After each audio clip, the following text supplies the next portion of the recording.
Maka Bapak Ibu yang kami muliakan, di ayat 44 ini menceritakan tentang mereka saling berbicara, mereka saling berinteraksi.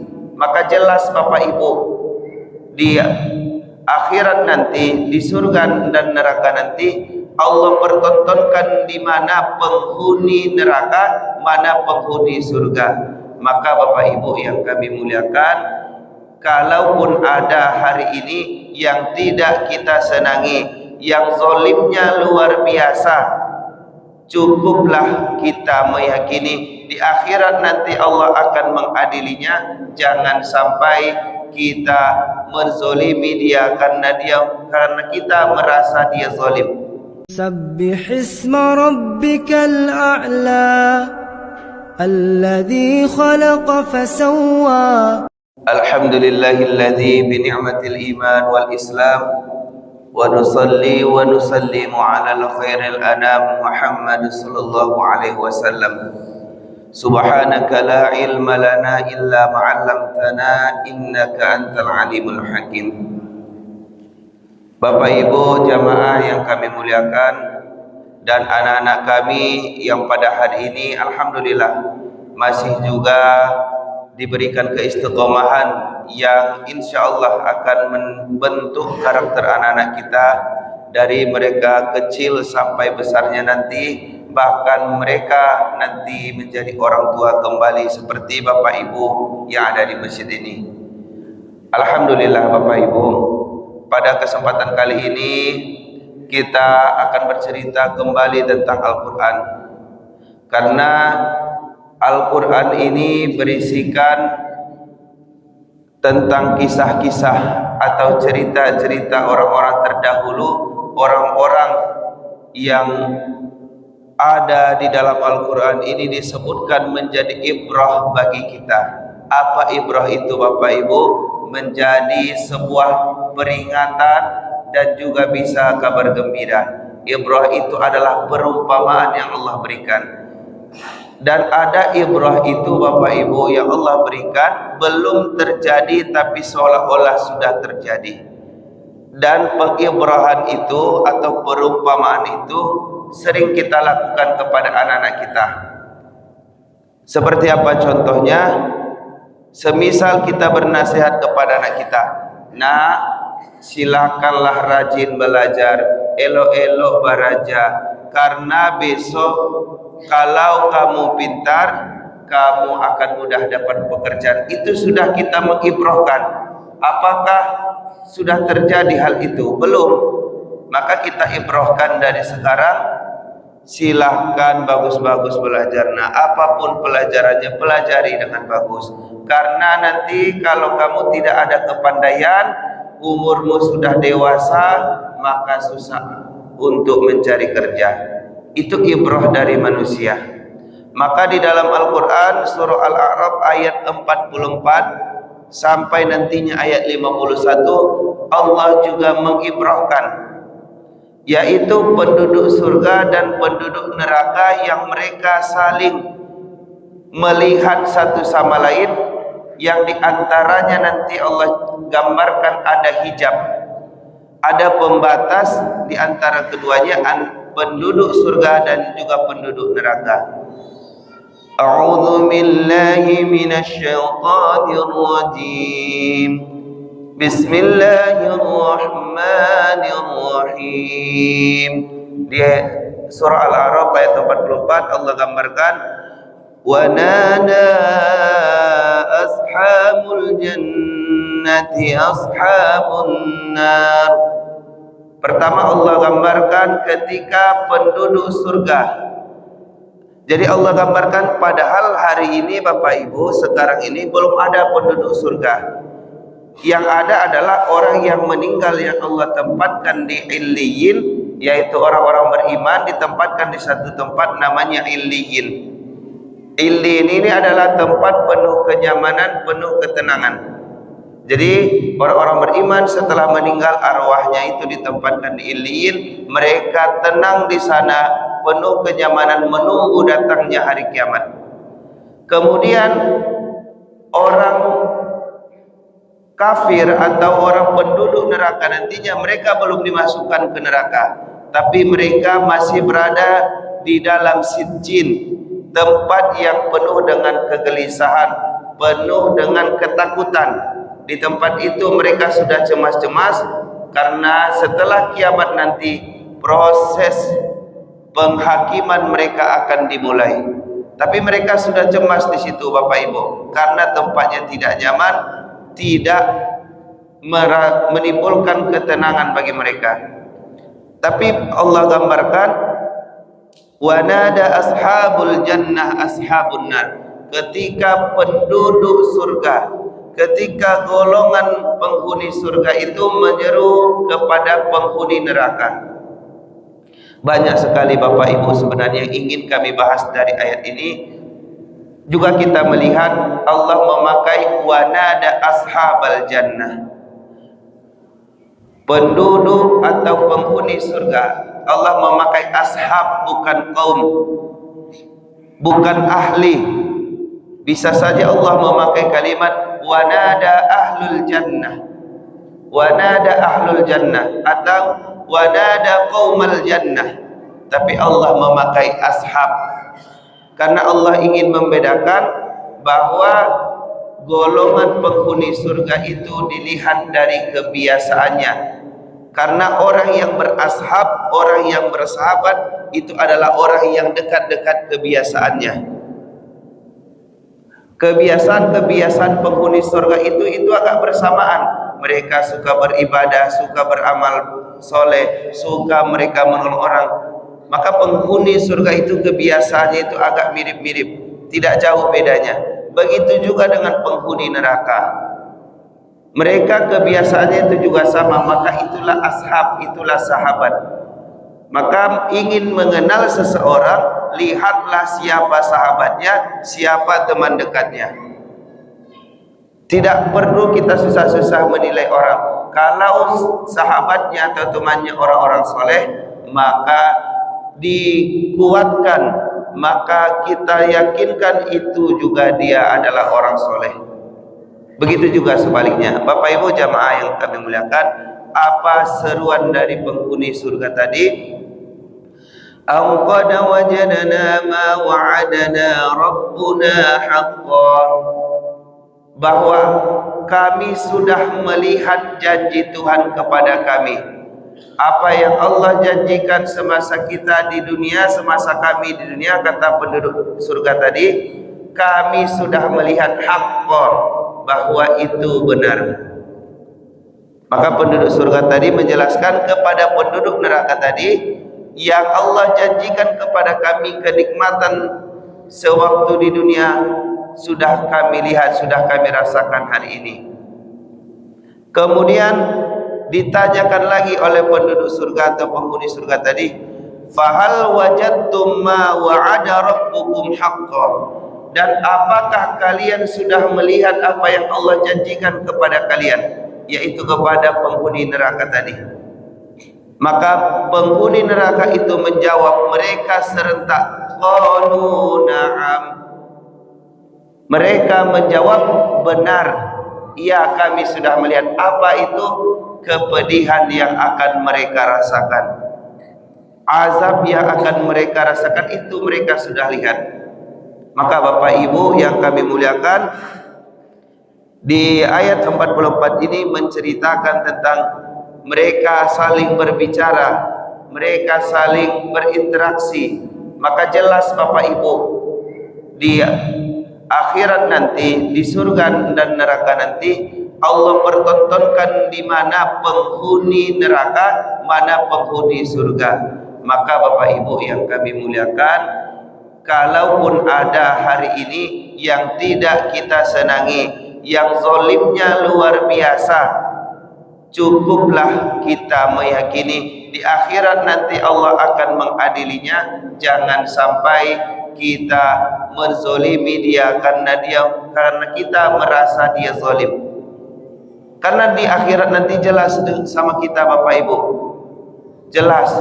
Oh si fulan sudah di sana. Oh itu karena kezalimannya, karena kejahatannya semasa di dunia. Allah pertontonkan kembali, Allah nampakkan orang-orangnya kembali, supaya orang yang merasa terzalim itu dia lega hatinya, sudah merasa hatinya itu senang karena kesabarannya selama berada di dunia. Bapak Ibu yang kami muliakan, kemudian fa'azzana mu'azzinum bainahum al-la'natullahi 'alal zalimin. Kemudian malaikat mengumumkan di antara mereka laknat Allah bagi orang-orang yang zalim. Maka Allah mengumumkan kepada orang-orang penghuni neraka tadi, Allah akan melaknat mereka karena kezaliman mereka di atas dunia. Maka Allah ingin menguatkan kepada kita bahwa orang zalim itu tidak akan luput di akhirat nanti. Kalau ada sejengkal tanah kita yang mereka ambil di atas muka bumi ini, maka Allah akan membalas itu di akhirat nanti. Kalaupun ada Bapak Ibu harta benda kita, kezaliman yang dilakukan oleh orang lain semasa kita hidup di dunia, maka di sini Allah tegaskan, para malaikat pada saat itu berdiri mengumumkan siapa yang zalim, maka fala'natullahi 'alal zalimin, laknat Allah kepada orang-orang zalim. Bapak Ibu jamaah yang kami muliakan, maka ad-dunya darul amal wal akhirah darul jaza. Dunia itu adalah tempat kita beramal, beramallah sekuat-kuatnya, karena di akhirat nanti adalah hari pembalasan. Kalau amalnya zalim, maka kezaliman itu akan kembali padanya. Kalau amalnya soleh, maka kesolihan akan kembali kepadanya. Bapak Ibu jamaah yang kami muliakan, kemudian ayat ini begitu panjang. Kalau Bapak Ibu ingin melihat, menggambarkan dalam diri kita Bapak Ibu seperti apa neraka dan surga itu, bagaimana kondisinya, bagaimana perasaan kita ketika di saat itu, lihat surah Al-A'raf ayat 44 sampai 51 ini. Tapi pada kesempatan ini karena waktu kita singkat, kami coba ambil poin-poin pentingnya saja.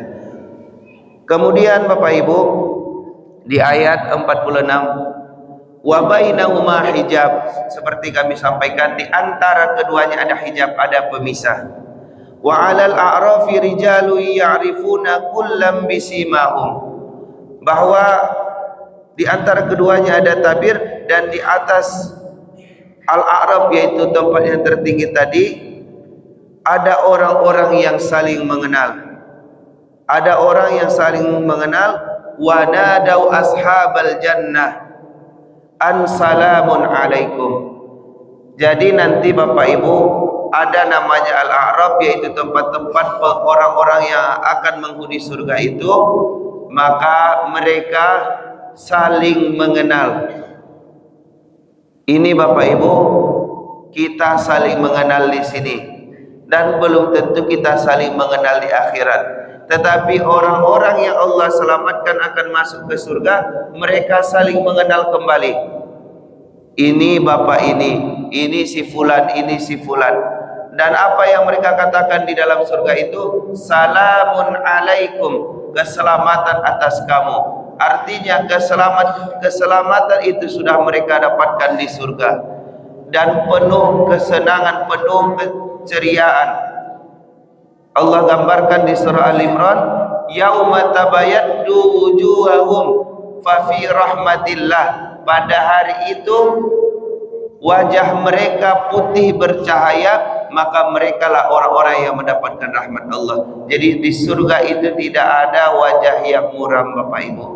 Kalaupun mode kami kok Bapak Ibu agak kaliang sakit Bapak Ibu, tapi cahaya itu jelas keluar dari wajahnya ketika sudah memasuki surganya Allah Subhanahu wa taala. Dan di sana orang saling berseru, salamun alaikum, salamun alaikum, keselamatan atas kamu, kesejahteraan atas kamu.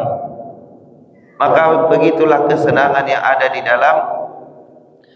dalam surga tersebut. Dan kemudian Bapak Ibu, kami persingkat lagi di ayat 50-nya. Kalau tadi penghuni surga mereka saling bersalam-salaman, salamun alaikum, salamun alaikum. Tapi di ayat 50-nya Allah gambarkan seperti apa orang di dalam neraka. Wa nadau ashabun nar ashabul jannah. Penghuni neraka itu menyeru, memanggil kepada penghuni surga, an afidu alaina minal ma, an afidu alaina minal ma, berikanlah kepada kami sedikit air. Apa yang mereka minta Bapak Ibu? Ketika sudah jelas tempatnya nanti di surga dan di neraka, penghuni neraka itu menyeru kepada penghuni surga, an afidu alainal ma, berikanlah kepada kami sedikit air.